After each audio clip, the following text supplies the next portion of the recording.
to another edition of Crime Time with Dutyron and Ed Wallace. We are retired New York City police detectives with over 20 years of law enforcement. And guys and girls, if you like all things true crime related from a police perspective, please consider hitting the subscribe button and hitting that notification bell so you will get all things Dutyron and Ed Wallace when we go live or upload another video. Tonight, we have a new case that we're going to be talking about. It is looks like it's taken charge across the United States and hopefully outside the United States. Lateche Norris, a 20-year-old from Indiana, went missing on November 5th. We have dates where she was last seen November 4th in San Diego. She traveled from Indiana, just turned 20 years old. But before we get into it, I want to say a special thank you to the Patreon supporters, the channel members, and all the folks who positively interact in all of our live streams. You guys are what makes this channel great. And Ed Wallace and I, we really appreciate you. Ed, how you doing tonight? Great, Ron. And yourself? Not too bad. You and I have been talking a little bit back and forth today. There's so many different twists and turns to this case.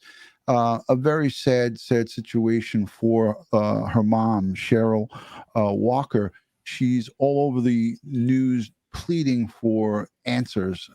It's reminiscent of a little bit of Gabby Petito, whereas the boyfriend has gone silent. What's your thoughts on this one, Ed? Well, apparently they can't find either one of them again. So the last they heard was communication on someone else's cell phone to the mom from the daughter. The mom was in Indiana. The daughter was in San Diego. And that was it. Then the last known sighting of them was on security footage from 7-Eleven, where she was seen. And she has not been seen or heard from since. Yeah, very unfortunate and sad for anyone who's a parent. But, again, 20 years old, just turned 20. Her mom even said, we'll hear what she said in an interview, but she even said, I wish I could have kept her back. And we always, when bad things happen, we always say, we should have did this. We could have did this. I wish I would have did this. There's no do-overs when it comes to this stuff. And it's very unfortunate. EB Zips is in the building. C Zips. Thank you, Joey Brooklyn. What a great broadcast you did over in Diker Heights tonight, showing the Christmas lights. Thank you for sharing that with us. I was out to dinner with Mrs. Dutyron. It was date night. Ed, I know you were out most of the day with your significant other and some people having a good old time. Friday is the day to kind of let your hair down and have a good time. Let's watch a little media on this so we could give some of our folks, because a lot of people, you probably have no clue of what we're talking about, but let's give them a little background. This is an interview from, I believe, yesterday on Banfield with Brian Enton. So I want to play this, and then we'll be right back to you. This, an important story tonight. Where is Lateche Norris? The 20-year-old Indiana woman has been missing for more than 3 weeks. She was last seen in San Diego, California on November 4th. She'd flown there to be with her boyfriend, Joey Smith, who had recently left a rehab center and may have been living on the streets. The following day, on November 5th, Lateche's mother spoke with her daughter on the phone. Lateche told her mom that she had a heated argument with her boyfriend and was using someone else's phone to call her. Lateche's mom told her, I love you. And Lateche said, I love you more. And that was the last time the mother and daughter spoke. And if you think it sounds a lot like the Gabby Petito investigation, you are not the only one. Lateche's mother, Cheryl Walker, agrees. She says her daughter is just as important as Gabby Petito and hopes the search for her gets the same attention. And we agree with that too. And that's why we're joined right now by Lateche's mother, Cheryl. She joins us. Cheryl, I spoke with you earlier today. I am so sorry that we are talking with you under these circumstances. I have been following this case closely on social media over the last couple of days. We are hoping by sharing the story, it will somehow help to bring your daughter home. There are a few key points I want to go through with you. Your daughter went to San Diego 3 weeks ago. Can you explain why she was there and sort of walk us through the final days before you lost contact with her? Sure. She boarded a plane to come out here and save her boyfriend, who was supposed to come out here and go to rehab. He has an addiction issue. She doesn't, but that was part of what started the arguments and everything that led up to the 4th when they fought again when she got out here. And I know, Cheryl, the last time that your daughter called you, it was from someone else's cell phone. Whose phone was that? And am I correct? Was it outside of 7-Eleven when she called you? I don't know if she was outside of the 7-Eleven when she called. It was reported that she was seen outside the 7-Eleven the night prior, but I don't know specifically where she was when she called. But I don't know whose phone it was. It was, I didn't want to, ask her 20 questions at the time. I could tell she was a little frantic, and she had been stranded at best and either didn't have her cell phone. I didn't know if maybe it was dead at the time or if she'd lost it or someone took it. But I could hear a man's voice in the background, and she made it clear she didn't have anything to write down the phone number. She asked for the number that her boyfriend was calling from the night before. So I gave her the number, and then I said, you call me back. Is it unusual, Cheryl, for her to not call and to just sort of go off the radar? Absolutely. I mean, a couple days is, nothing of a concern. But given the circumstance, that's something I needed to hear back from her and know that she was okay. And we know that Lateche's boyfriend, Joey Smith, had a history with substance abuse and a lot of other issues, which I'm going to get into a moment because it's alarming when you look into this guy's past. But Lateche, she did not have an issue with drugs. Is that right? That's what you were explaining to me earlier on the phone. Right. No, she's never had any experience with drugs. And what about, you've been going to homeless camps and tents, and you've been on the street in San Diego for days, literally just pounding the pavement. Is there any reason to believe that she could be at a homeless shelter or living in a tent city or something like that? Not of free will. If that's the case, it's not of free will. And, we're following after different leads, but when we're searching in those areas, I'm looking for Joey. So I don't believe Joey, that my daughter, her boyfriend. And you bring up Joey, Joey Smith. We looked into him today, and you have too, and his past is pretty alarming. He is a convicted arsonist, among other things. Police say he vandalized and torched more than a dozen cars back in 2014. He even has to register now as an arsonist for the rest of his life. What did you know about Joey? Were you concerned that your daughter was dating this man? Well, I just found out about, the Aptos arsonist. I think it was probably about a week and a half ago. I didn't know that he had that history. We really didn't know anything about his history. We didn't like it from the beginning. I mean, he definitely, first of all, he was 6 years older than her when they started dating. And it was just too many red flags popping up. How did they meet? They met through, as a mutual friend. Somehow he wound up in Indiana where we live. They met at a mutual friend's house. He did tattoos on the side, and Tasia was interested in learning how to do tattoos. So there was your conversation starter. Just kind of went from there.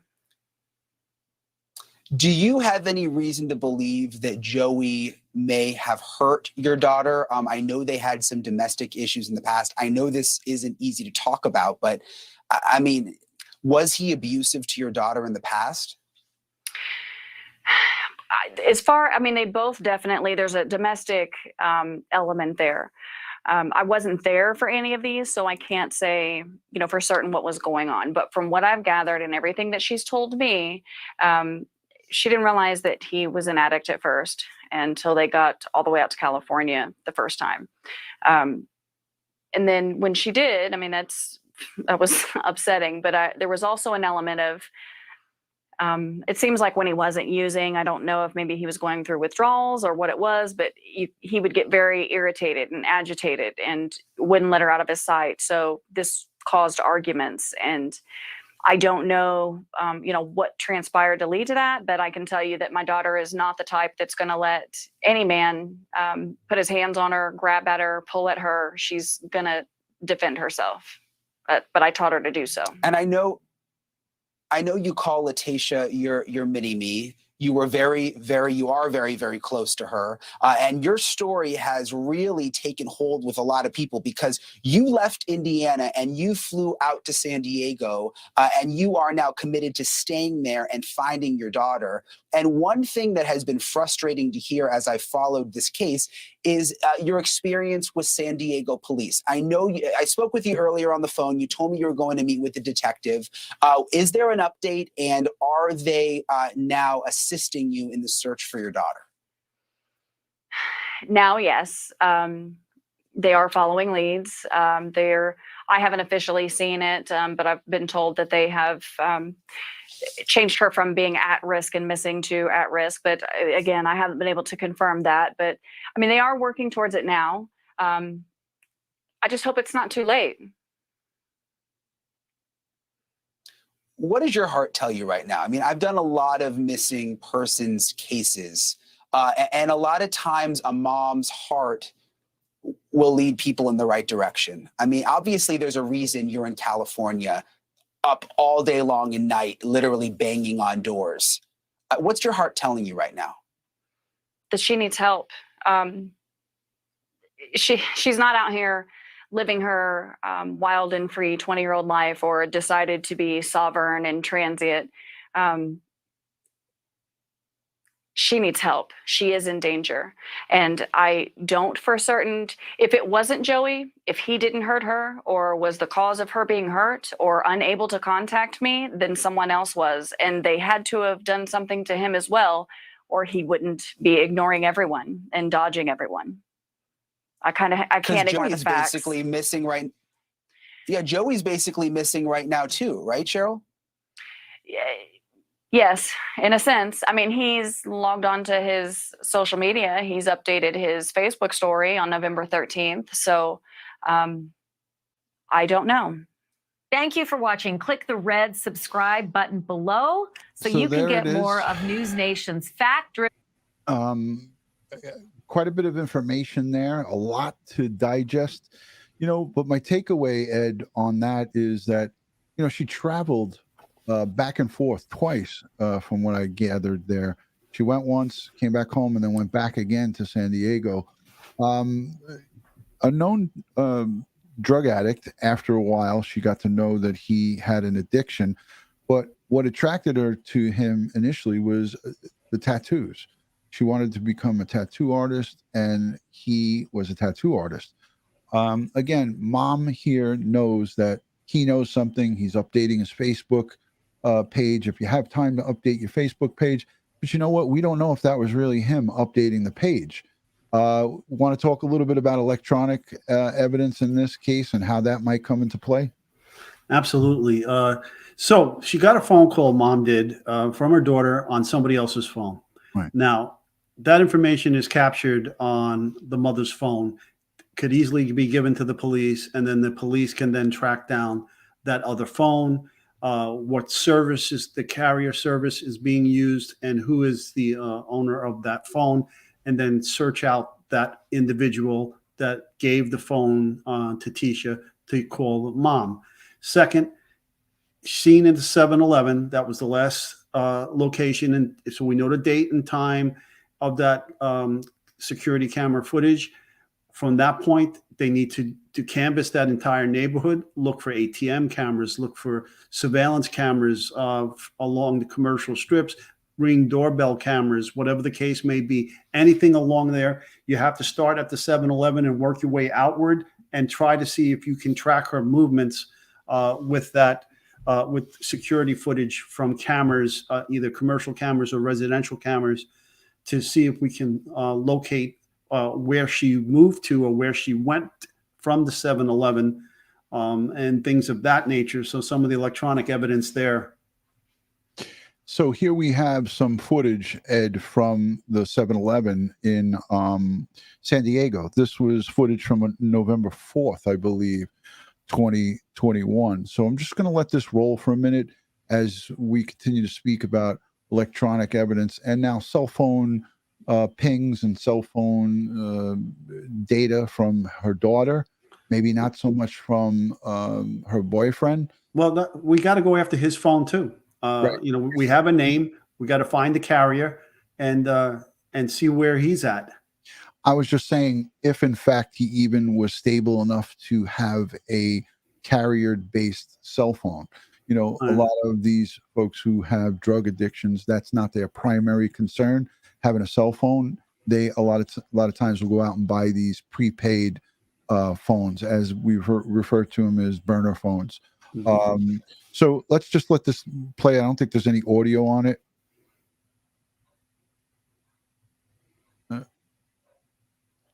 Not sure if that was her coming in there. Let's let the rest of this roll. It's only about another minute. Again, we could use that security footage there and those tattoos on the arms and so forth. Yep, that's Joey. Yep, that's him. Uh-huh. So that was her at first going in. I'm going to go back on this just to get it. Yeah, that's her. So we know they're together, and we know he's talking to somebody that's outside there. You could see them through the window that Joey is talking to somebody that's out there. So there's a third party involved. Yeah, it looks like his foot's in the door. So that door is open. Yeah, so look through the left window pane, and you could see somebody that's outside there. Yeah, now it's shutting. Now the door's shut.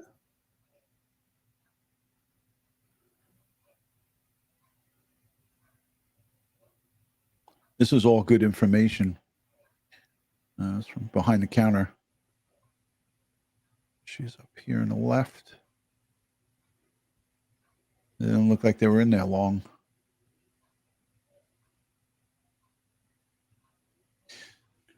All right, so there you have some basic footage for San Diego Detective Squad to kind of look at. Any other thoughts, Ed, on electronics? Facebook, the mom talked about him updating Facebook statuses, things of that nature. You track down the IP address, try to locate where those updates were being performed, whether it was being performed in San Diego or what part of San Diego, or was it being performed someplace else? Right, yeah. So there's a lot of work to do. And again, she's frustrated because just like any other parent, when you don't get immediate service from the police, you just, you lose your mind. But this is what any healthy parent would do if their child went missing. When you look back at Brian Laundrie, Gabby Petito, Gabby's parents were in the same position. They were freaking out. They were trying to call the Laundries, trying to call Brian, and they got no answer. But they came to find out on September 11th, the night of, that he was home resting his head in bed and not even caring one bit about what happened to his fiance, Gabby Petito, his girlfriend. And this kind of mirrors it a little bit, just in a different way. There was no kind of community ties for this guy because he didn't have a resident. But we did hear one of the neighbors. I'm going to play a little bit of that. One of the neighbors who lived in an old apartment where he lived spoke briefly on a interview. I'm going to let you guys listen to it. This is just 2 minutes. So let me just push this back. Give me 2 seconds. Learning more. All right, here we go. I'll set this up. So I think it's important that the audience hears this because this will give them a little bit of a better overview on what a third party, somebody who had nothing to do with this situation, what their take is of this guy. So let's let it play. This is going to be a neighbor interviewing. More about a young woman from Indiana who came to San Diego 3 weeks ago to be with her boyfriend and then went missing. Welcome back. I'm Carlo Cicchetto. And I'm Jesse Pagan. News 8's David Goffredson talked with a former neighbor who says Lateche Norris was trying to rescue her boyfriend from a long-term drug addiction. She felt like she was saving him, and she loved him. When Lateche Norris and her boyfriend Joey Smith moved into this apartment in Los Gatos, California, near Santa Cruz in late July, Smith had been clean for a couple months, according to a former neighbor who does not want to be identified. He has a heroin addiction, and he had been on Suboxone. It satisfies the opiate craving physically, but you don't get high. Smith grew up in nearby So she said the Suboxone. She called it Suboxone. I don't know the proper pronunciation for it, but it's a medication that is taken for the folks who are addicted to heroin, and it's supposed to make them get sick if they do go and get off with a heroin dose. So the Suboxone is supposed to be a deterrent. It doesn't have a high success rate, because I know several people who have tried that that I've been around, friends and family and things, and distant friends of friends of friends, and I've heard about this drug, and it's got spotty success. So she just mentioned that there. So I just wanted to tell you guys what she was referring to, and you could look it up and Google it if you'd like. Suboxone.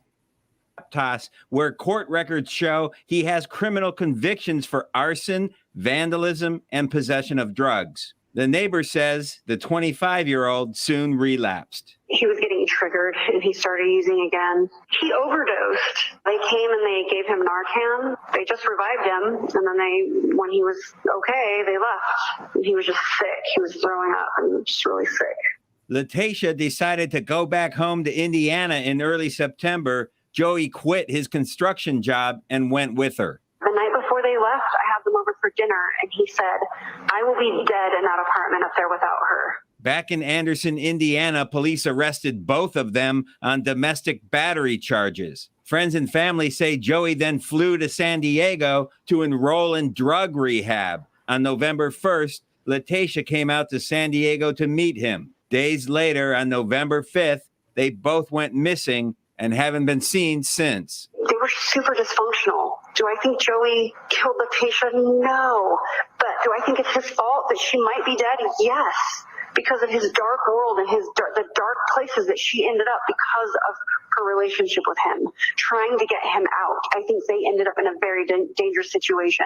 They were in San Diego, out of their area. They had no connections. I think that his drug addiction got him talking with people that were very shady. I think that they're in trouble. I think that they've been victimized by someone or something, and they need help. San Diego police say they have no evidence of any criminal wrongdoing in the couple's disappearance. If you have seen Lateche Norris or her boyfriend, call police. So that was, again, an ex-neighbor. That was pretty good information. She's given a very good overview, Ed. I know if I was doing interviews and doing canvas, that would be something that I'd be really interested in knowing what we're dealing with here. Any thoughts on social media profiles? Past criminal? Listen, he's an arsonist.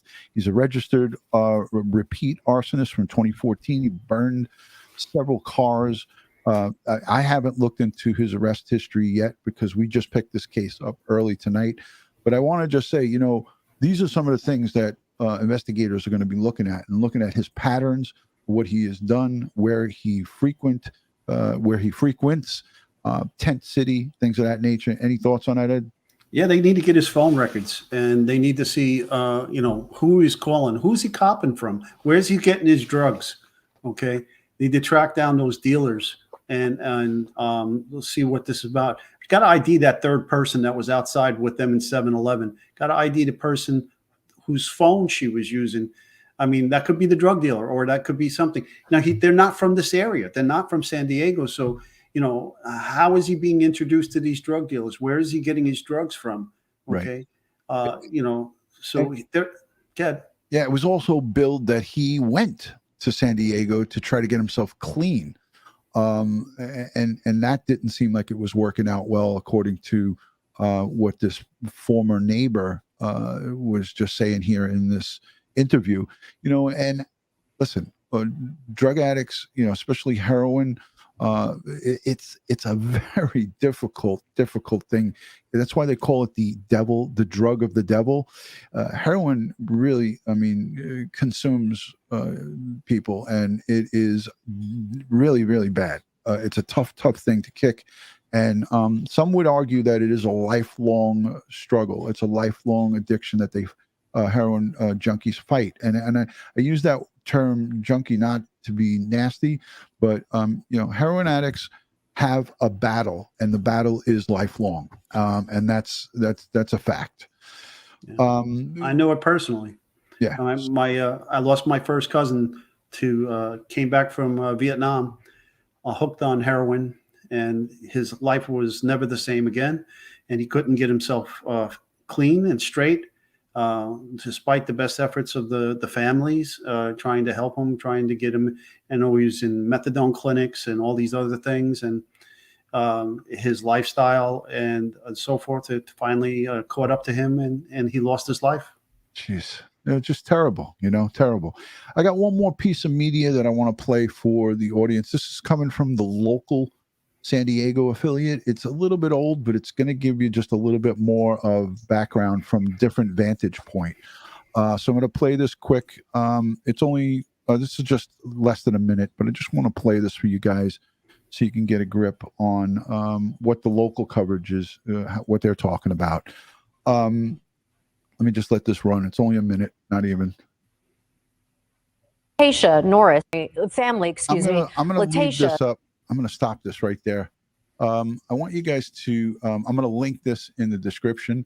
San Diego Police Department is 619. And if one of the mods can pick this up, 619 area code 531-2446.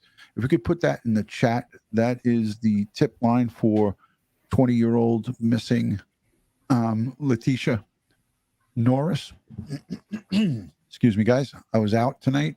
So Lateche Norris, 20 years old, San Diego Police Department. If anybody has any information or any tips, please call that number and give whatever information that you have. Again, this is preliminary. All this stuff is, kind of breaking within the last, again, this case has started on the 5th. But we really didn't start hearing about it, myself personally, until yesterday. I know that this stuff has been out there in the media, but it hasn't gone national. I didn't pick up on it. Ed, I don't know. Did you hear about this case before tonight or yesterday? Actually, I read it in the papers this morning. Right.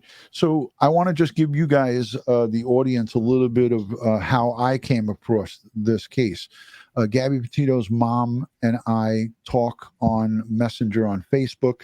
We were speaking yesterday, and she sent me this case, and she said that she's been trying to help the mom, Cheryl. So Nicole Schmidt personally sent me a link to this case, and didn't ask me to speak about it, but she knew that, what she knows what I do. She knows about EquiSearch. And I, in turn, reached out to her mom, to Cheryl, and sent her a message. And I said, if you need any assistance with searching or anything like that, just let us know if and when that time comes, because I know right now she's just having a struggle with communicating with the police. And she talks about that in the Brian Enton interview. She said that, she was frustrated.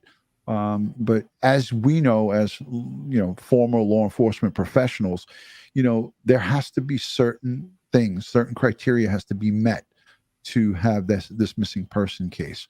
So again, San Diego, I'm sure that they, are a competent department. I'm not sure of the size of them. Ed, did you do any looking into San Diego?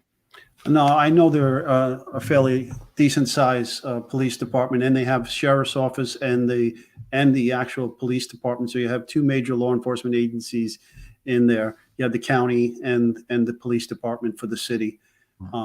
And again, I've trained many people from the San Diego area in various law enforcement training courses that I've delivered, both in New York and out in San Diego as well.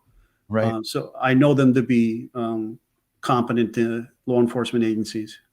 Yeah, excellent. I'm sure they'll do a great job on this. But, again, things take time. And when your child is missing, she just turned 20. So I think in October she turned 20. So, this is just urgent. This is an urgent thing for a mom, and she's out there. I guess Norris traveled hold on from a second. Indiana to California. So she's out there until further notice. So she's not going anywhere, the mom.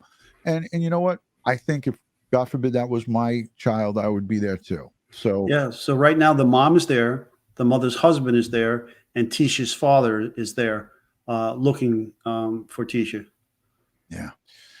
Very, very difficult situation. I wanted to go live with you tonight because, I was today talking about the Summer Wells case. We wrapped that up. The searching wrapped up 2 days ago.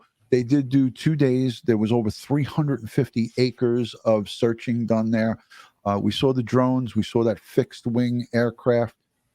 Could that come into play here in this city? This is not suburbia. San Diego seems to be a heavily populated, looks like a decent sized city. I've been there. I've been to Petco. I've been to the Gas Lamp District. There's a convention center downtown in San Diego. It's a beautiful harbor. Yeah, they got the trolley car there running through. It's a beautiful place. But I'm sure, just like any major city, it's got pockets of little crummy areas. Oh, absolutely. How would a drone come into play here? Probably not as much, right?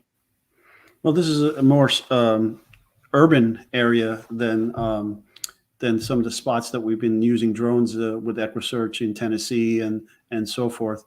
Not to say that it can't be done, but I mean, you have public parks, you have city parks, you have the promenade along the water, you have the military installations over there as well. You have the harbor. Where do known junkies go to shoot up? You want to go search those locations. You want to, again, the key portion to this investigation starts at that 7-Eleven. You got to use that 7-Eleven as your starting point, and you work yourself out concentric circles out from there, searching, canvassing, looking for all the video cameras that you can find, getting the information from that 7-Eleven date and time to try to see if we can't track their movements and where they went. Got to identify these people. That third person that was there. Got to identify who that was, and see if we can't locate them, track down their phones, track down their movements, and find them. My heart goes out to them. I always wanted a daughter. I never had a daughter. I had 2 boys, but I always wanted one. But as a father, I know I would move heaven and earth to go find my missing child if they went missing. Yeah, and that's the really difficult part here is that there's so many missing persons cases, and folks in the chat, a lot of people are here and they're saying, hey, why aren't you covering this case? Why aren't you covering that case? Well, you know what? If we did this full time, say we did this 7 days a week, 10 hours a day, we still wouldn't have enough time to cover all the cases. So it's really unfortunate. I wouldn't have known about this case if Gabby Petito's mom didn't tell me about it. Nobody sent me any information on it. No, usually like users or, folks will come over to Dutyron.com and they'll start sending me stuff. Oh, check out this case, check out this case. And I don't ever not look at what what comes into Dutyron.com. It's just that we are just 2 people here. It's really a one-man show. I do a lot of the research. Ed does his research, but it's difficult. If we had 50 guys working behind us, and we would be able to cover a lot more ground. So we're doing the best that we can with the resources of what we have and what we can do. So this 7-Eleven, as Ed Wallace just mentioned, would be a starting point to work their way out. And interviewing all of the folks in that tent city, as they called it, the tent city, people living, the weather is ideal for staying outside. Many folks can live out on the street in a tent type setup. I don't know if there's like a tent city there, but it sounds. Oh, there's plenty of tent cities. Are you kidding me? It's unbelievable. I've been there and I'm disgusted by it. It's breeding ground for disease, and it's just unbelievable. Poverty and disease is running rampant through there. again, that's another thing. How are they getting around? Are they on foot? Are they taking public transportation? If they're taking public transportation, you have light rail systems, you have buses, and so forth, and they have cameras in these light rails and buses. So, I mean, can we find them on some video in a public transportation bus or light rail or whatever the case may be? Again, things that we need to look at. Yeah. Absolutely. And you know what, it's so early on in what us taking this on that I'm going to do more research and find out more about this. But I did reach out to her mom. I left a message on her Facebook Messenger with my cell phone number, and I'm hoping that I do hear back from her to get some more insight. But we'll continue to try to cover this and other cases. But I wanted to circle back on Summer Wells. Ed, I did a video earlier today from the mobile, and we talked about where do we go from here. What's your thoughts? Basically in a short outline of, where does the Summer Wells case go after 2 major searches? The first one was 13 days or more searches, just like what we saw the last 2 days. But they've circled back because of the canopy is better for them to see, less foliage and whatnot. I know that they still have to process the drone and the aerial footage, but you talked about the wells and the septic tanks, the wells around wells, caves, mines, right. sewers. You got to look at all of that. Any shelters, weather shelters that may be out there. Some people have shelters from tornadoes and things of that nature. It's just a tough case right now because it's been so long, and it looks like, if this search doesn't yield anything and nothing new is surfaced, it looks like it's going to go cold. Yeah. And we hope and pray that it doesn't. There's people that are still there in Rogersville, Tennessee, and Hawkins County, and there's residents, and there's people that are angry, and there are people that are talking about this case every day, not just on YouTube, on Facebook and in the groups. And there's, people talking about getting together and protesting to the police and demanding that they do stuff.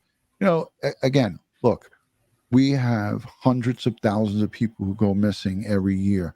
And there's the conversation of why do certain cases get more attention than others?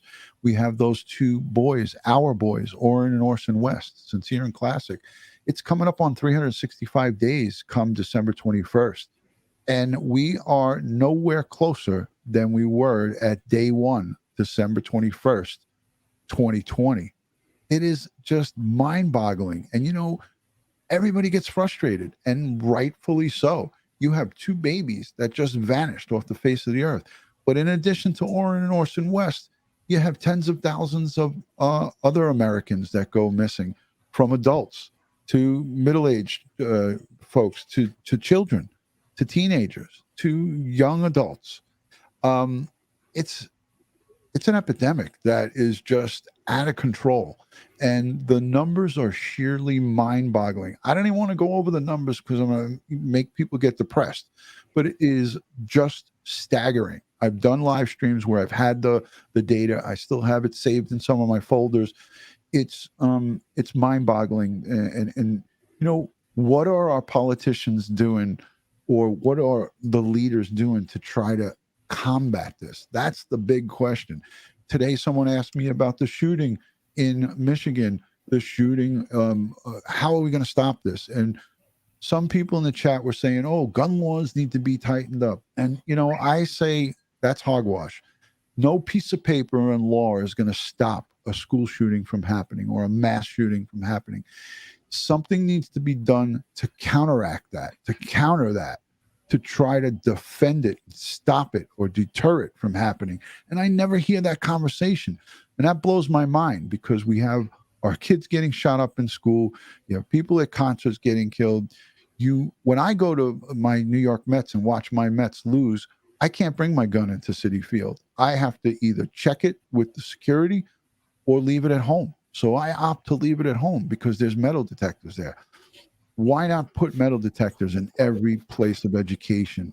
You have to harden it. You definitely have to harden it. And there's a series of things that you can do. and security-wise, where you push the threat further and further away from the physical building, and you have concentric rings of security. And then, our first line is to prevent and deter. All right, because you don't want to have to respond to something like this and see a horrific slaughter. So you need to invest in some money and some technologies, and you need to be able to defend the school. Okay, one resource officer for a school is not sufficient. You're going to need to invest time, money, and training in putting additional officers into these schools, and have, like I said, concentric circles of defense for the property. Yeah. And but Ed, the conversation never comes up. I hear and see politicians from both sides of the aisles talk about guns laws. Let's tighten up the laws. As you and I both know, orders of protection, I've taken orders of protection out of women's pockets when they were bludgeoned to death or shot or stabbed. It's just a piece of paper. That paper doesn't do un gots. It does nothing. So all this talk and all this garbage banter about gun control and gun laws, yeah, that's a conversation to have, but that's not going to stop this from happening. So that's the problem here.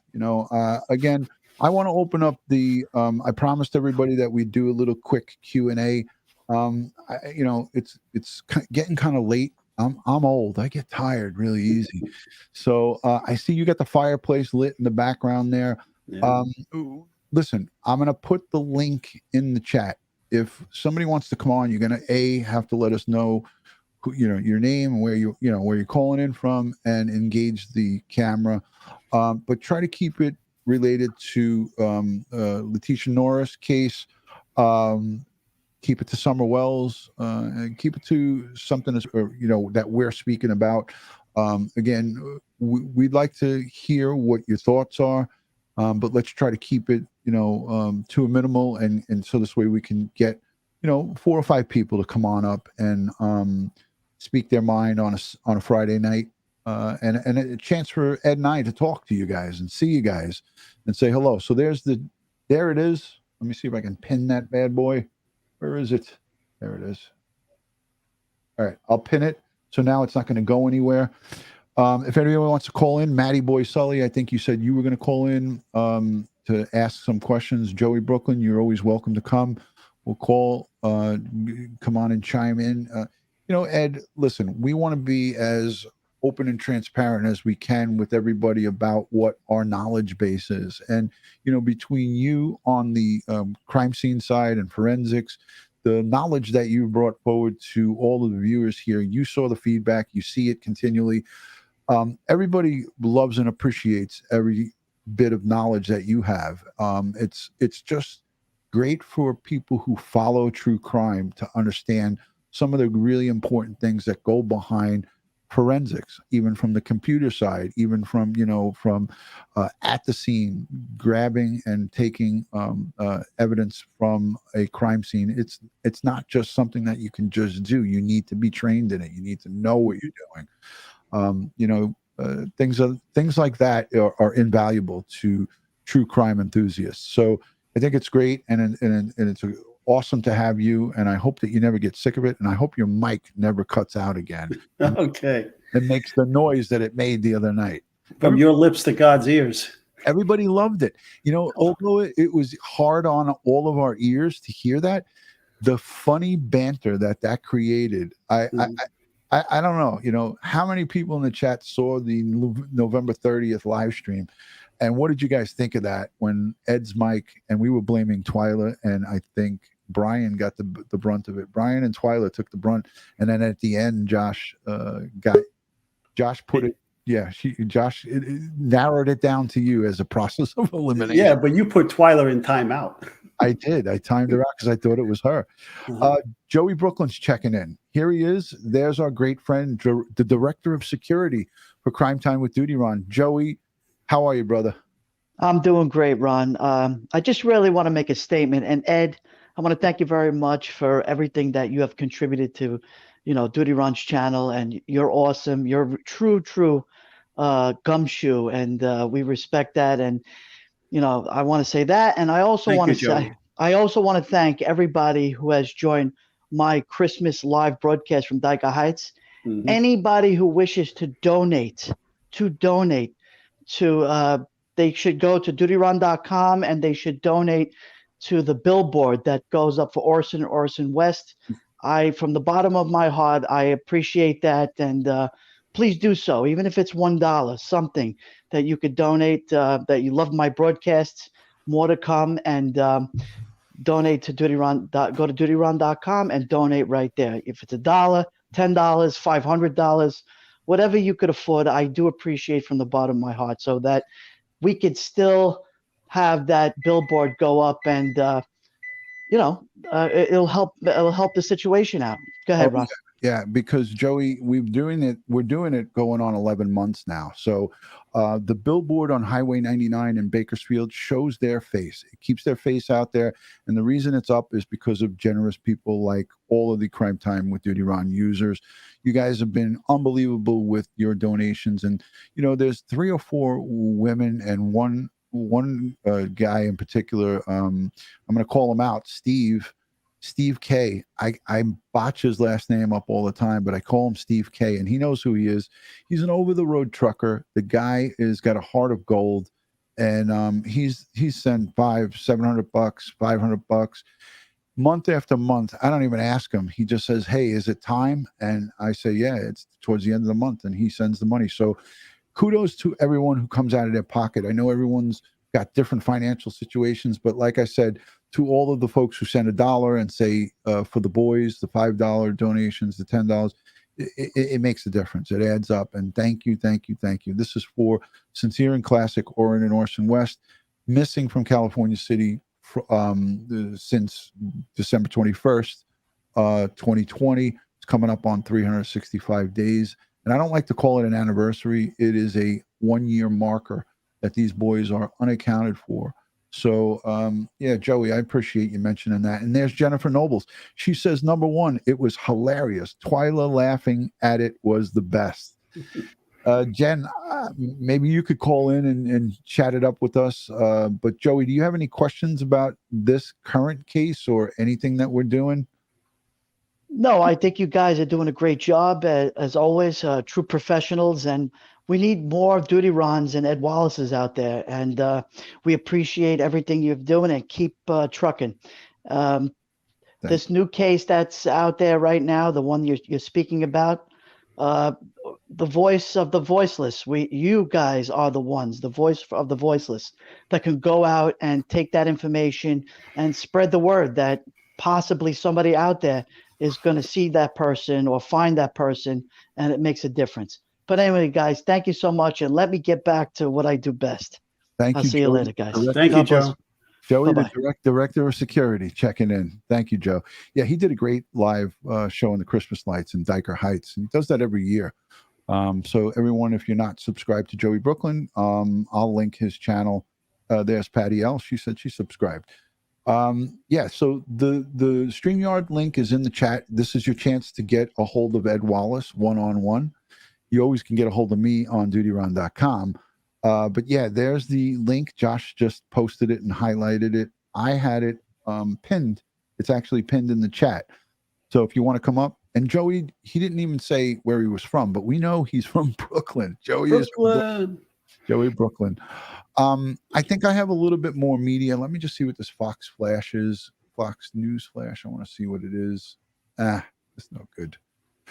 I was just looking for anything current, like from today. And it looks like 10 hours ago is the last update for this missing person case. But listen, we're going to keep this highlighted and spotlighted. I want to circle back on Christine Engelhardt. That is a case that is going to, the perpetrators are going to trial. I do want to have her family representative wants to join us. Mike, he's a great guy.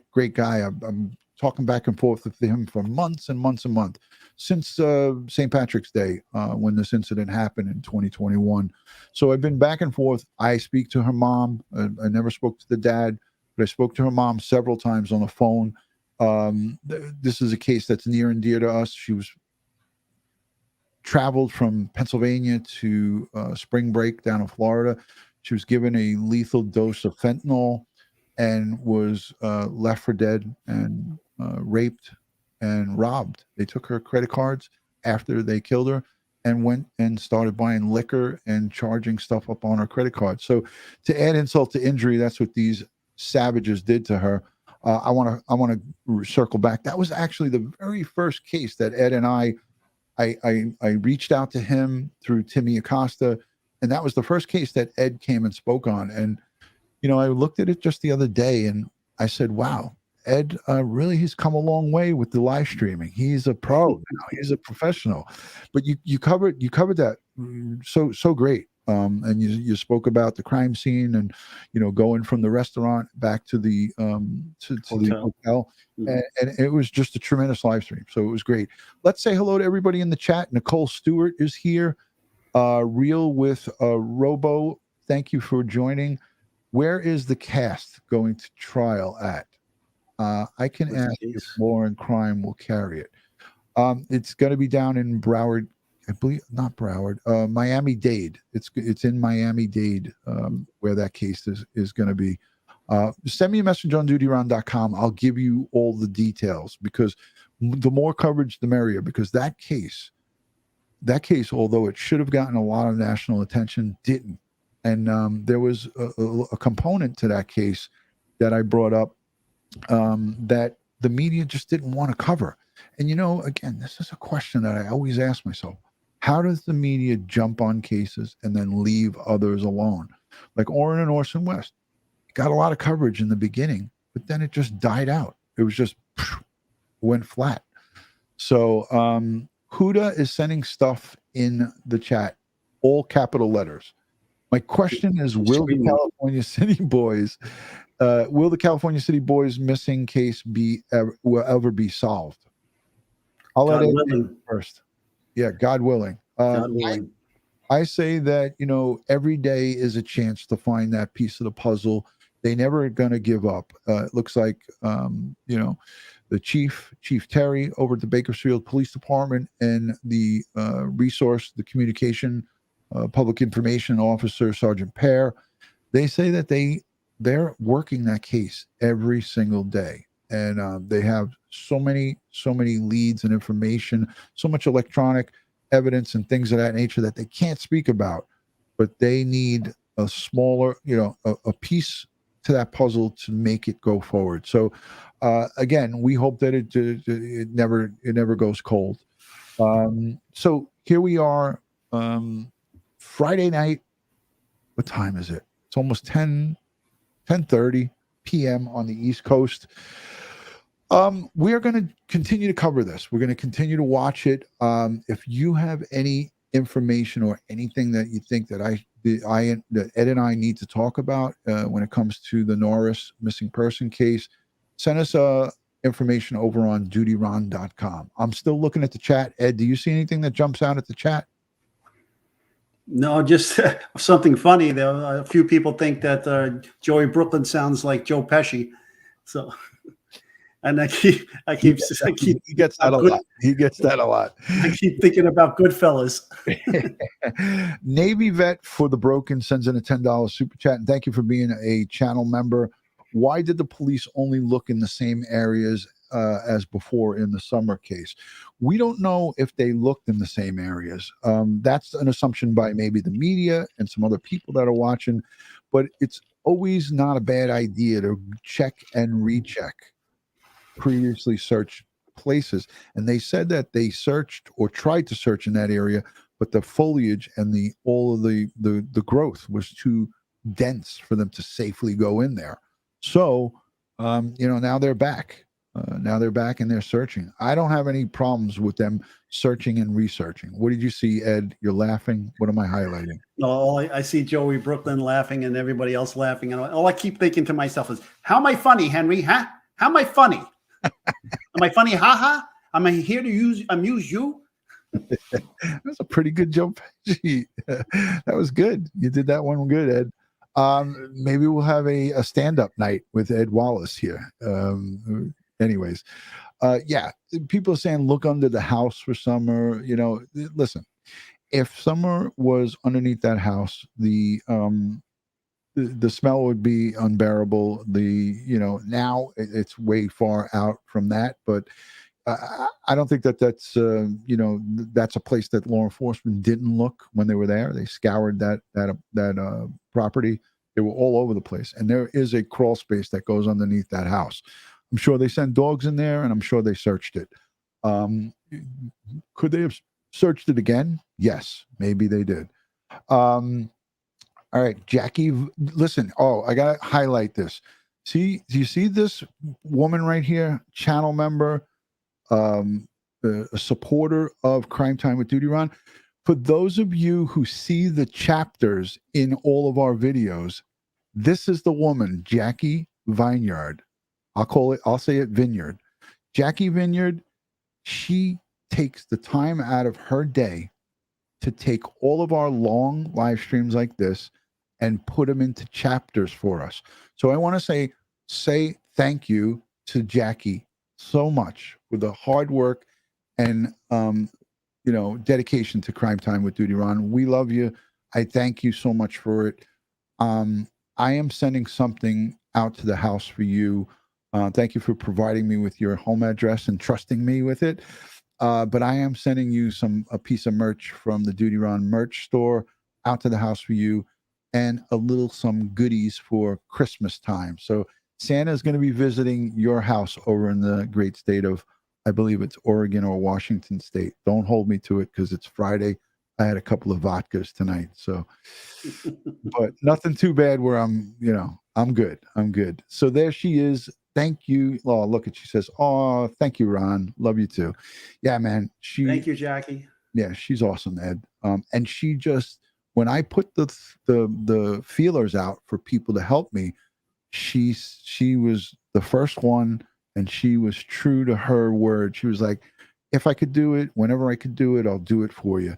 And now it's gotten to the point where I don't even have to message her. She's like, here's the last one from November 30th with Twyla. And she was like, thank you for not editing it out, because I thought it was great that you kept it. So Jackie, you are the best. Thank you so much. I wish you would call in, because I'd love to talk. I'd love to hear you come up here and talk with us. You don't even have to put your mic camera on. You could just put the mic on. But anyways, Tito's is my drink of choice.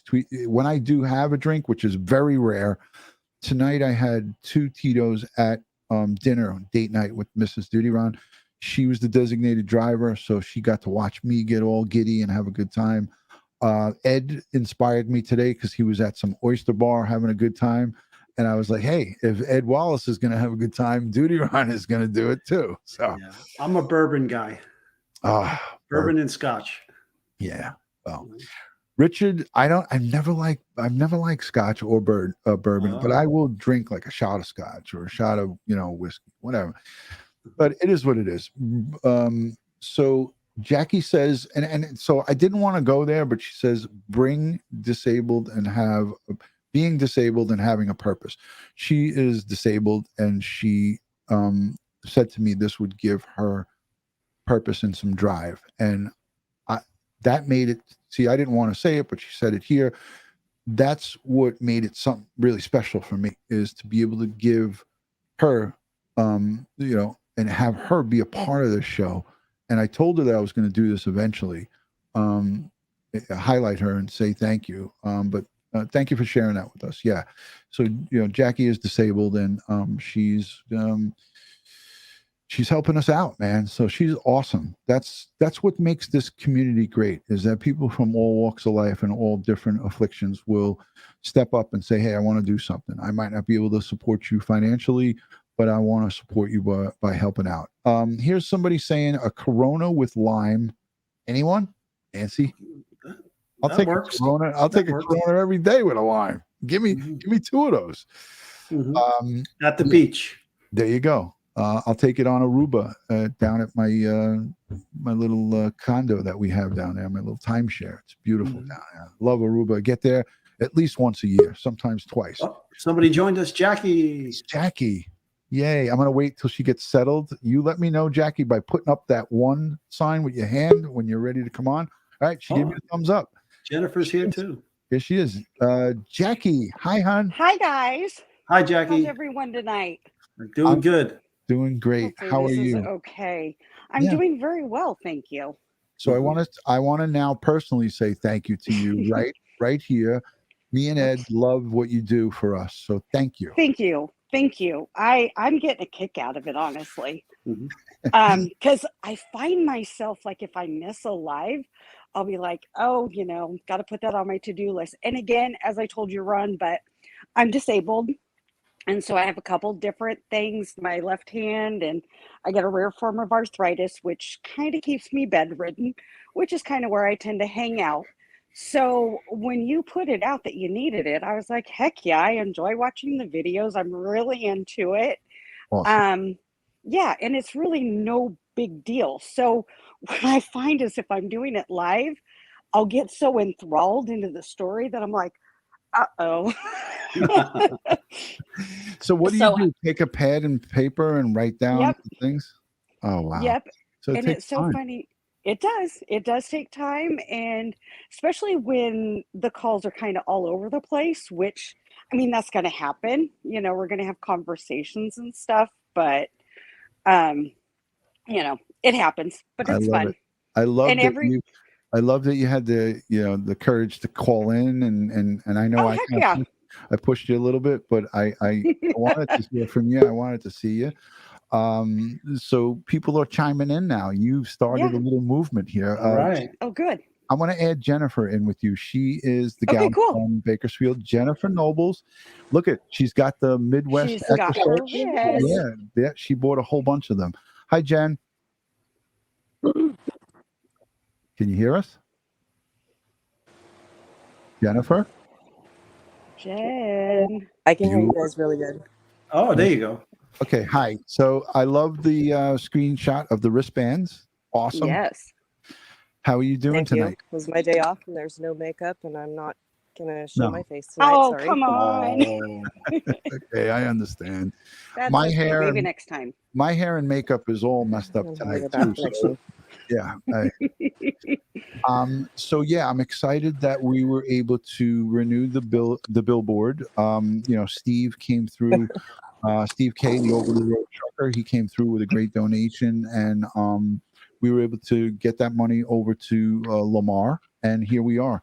We'll be secured straight through to the end of December, so it's awesome. Do we have anything planned? Okay, I'm sorry, Jen. Say it again. Sorry, I know I'm having a bad connection as usual. I'm trying to move around my house. No, you sound to different good. Locations. Oh, okay. You sound good, Jen. I know. Okay, good. Thank you, Ed.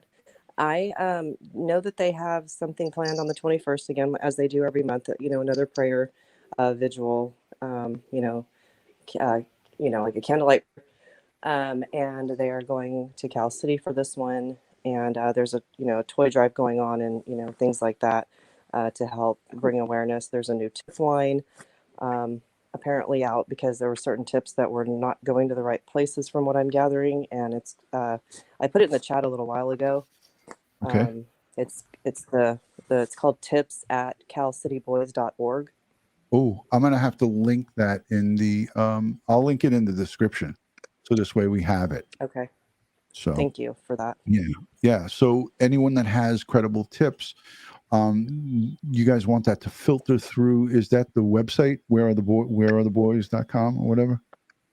I don't believe so. I believe it's a totally different one. It's supposed to link to the BPD, and if somebody that has it, sorry, I feel nervous for some reason, but if somebody has a tip, whether it's an old one or a new one, whether that person doesn't feel it's valuable or does feel it's valuable, they would like all those tips resubmitted because they feel like a lot of tips actually didn't go to the proper places. Right, because some people felt that when they called the police, they got blown off. So that's the take that I was getting from it. So it's good for local people to crowdsource the information all into one site, and then maybe have just one representative call in get in a bunch of tips straight. to the BPD. So it's a great idea. I'll link that the tip email. I think it's an email, right? Thank you. It's tips@calcityboys.org. Okay. So if one of the mods could put that in there, tips@calcityboys.com. Org. Okay, so we'll get that. I'll link it in the chat, and I'll also link it in the description. And we got to do something. I mean, I want to get together with you and Ro, and I really would love to get the Orrin and Orson West biological mom to come on, Ryan Dean. That I would really like to do because I from the beginning said that I support her. I don't judge none of us here judge anybody for what has happened in the past. And, she's hurting just like, a lot more than any of us because she gave birth to the boys, So Right.